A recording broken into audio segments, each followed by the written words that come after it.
check your financial app, look at your phone, and smile. You see an 800 credit score. You have been brainwashed into believing that this specific three-digit number is the ultimate sign of financial success. You genuinely think that hitting an 800 means you have finally mastered the game of money and that you are winning. The brutal truth is, banks do not reward you for being wealthy. They reward you for being a perfectly obedient, highly profitable debtor. Your credit score is not a measurement of your financial independence. It is a mathematical grade of how efficiently massive financial institutions can extract money from your future. The financial window to escape this specific trap is closing today. With the rapid digitization of credit algorithms, the banking system is perfecting its extraction models at lightning speed. It will bleed your active income to Wall Street until the day you retire, funding their empires while you live paycheck to paycheck. But if you stay, I will reveal the exact psychological architecture the 1% uses to reject the debt matrix, ignore the credit illusion, and build generational equity. This is the financial blueprint commercial banks desperately want to keep hidden from the working class. Why banks want you to have good credit. To understand why the credit system is a trap, you must fundamentally change how you view your relationship with commercial banks. You could have $0 in your savings account, live entirely paycheck to paycheck, and still maintain an exceptional credit score.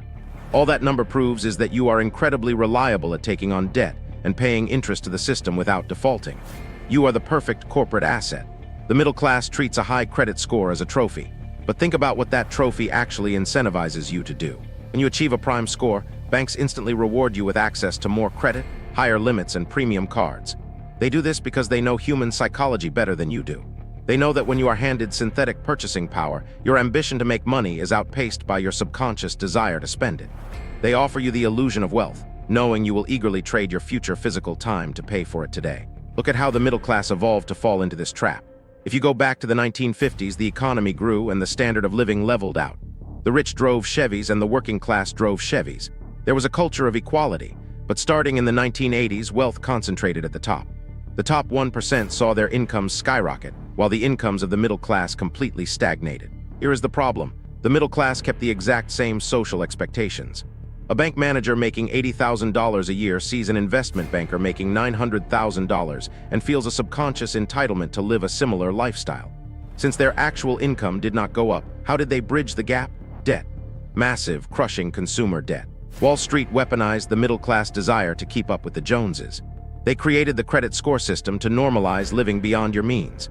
They programmed you to use your perfect credit score to finance a lifestyle you cannot actually afford, ensuring you remain a perfectly profitable slave to the banking system. Status game and the wealth illusion.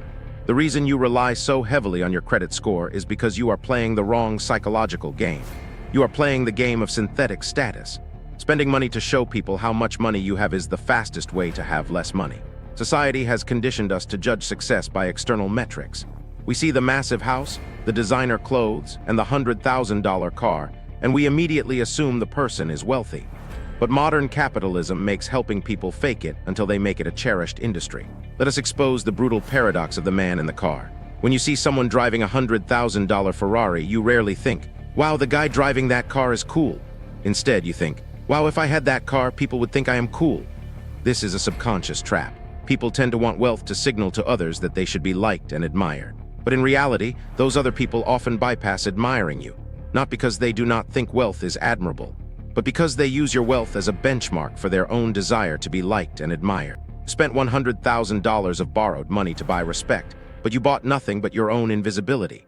You became a nameless mannequin holding the steering wheel. The singer Rihanna almost went bankrupt after overspending and sued her financial advisor.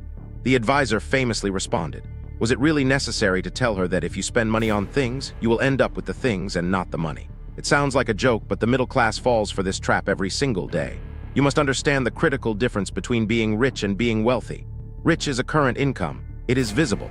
The person driving the financed luxury car is rich because they generate enough cash flow to make the heavy monthly payments. But wealth is hidden.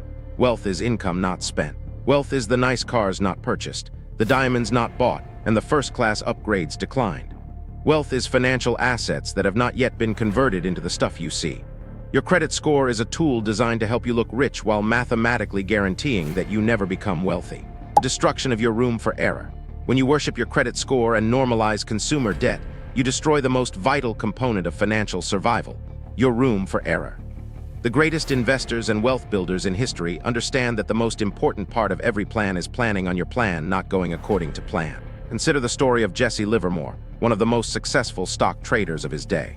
By the age of 30, he was worth the inflation-adjusted equivalent of $100 million. During the devastating market crash of 1929, he actually shorted the market and made over $3 billion in a single day. He was a genius at making money. But Livermore had a fatal flaw. He was incredibly good at getting wealthy and equally bad at staying wealthy. He relied heavily on leverage and massive debt to amplify his returns. When the markets eventually turned against his heavily leveraged positions a few years later, he had zero room for error. He lost everything, went bankrupt, and took his own life. Leverage is the devil. Pushing yourself into debt to make your money go further pushes your routine risks into something capable of producing absolute ruin. When you use your credit score to finance a lifestyle that requires a massive portion of your monthly income just to service the debt, you are operating with zero margin of safety. If you lose your job, if the economy crashes, or if an unexpected medical emergency arises, you do not have the flexibility to survive. You are instantly bankrupted. You get completely wiped out, the game is over, and you are removed from the board. Margin of safety, you can also call it room for error or redundancy, is the only effective way to safely navigate a world that is governed by odds, not certainties. The elite understand that survival is the ultimate financial strategy. A high savings rate, zero consumer debt, and a quiet lifestyle give you the flexibility to survive the unpredictable economic crashes that completely wipe out the people living paycheck to paycheck on borrowed money. You must prioritize being financially unbreakable over looking rich, escaping the predictable consumer matrix. To build true wealth, you must commit a radical act of rebellion against the banking system. You must stop caring about your credit score. The elite do not lie awake at night worrying about their FICO score because they do not rely on commercial banks to fund their existence. They rely on equity, ownership, and leverage that they control. If you want to escape the predictable consumer matrix, you must actively suppress your desire to spend money today to buy synthetic status. There is no faster way to feel rich than to spend lots of money on really nice things. But the way to be rich is to spend money you have, and to not spend money you do not have. You must find immense psychological pleasure in saying no to middle-class comforts. You do not need a specific reason to save money. Some people save for a down payment on a house, a new car, or for retirement. That is great. But saving for things that are impossible to predict or define is one of the best reasons to save. Everyone's life is a continuous chain of surprises. Savings that are not earmarked for anything in particular are a hedge against life's inevitable ability to surprise you at the worst possible moment. When you define savings as the gap between your ego and your income, you realize why so many people with decent incomes save so little. It is a daily struggle against instincts to extend your peacock feathers to their outermost limits and keep up with others doing the same. People with enduring personal finance success, not necessarily those with high incomes, tend to have a propensity to not give a damn what others think about them. When you stop caring about what other people think, you stop needing to borrow money to impress them. And when you stop borrowing money, you stop bleeding your finite time and capital to Wall Street in the form of interest payments. You stop playing their game and you start building your own empire. Rewiring your reality. The transition from an obedient debtor to a sovereign architect begins the moment you rewrite your code. You must audit your life for financial illusions. Look at your credit cards, your car payments, and your lifestyle inflation. Are you building equity, or are you just upgrading the interior of your own cage?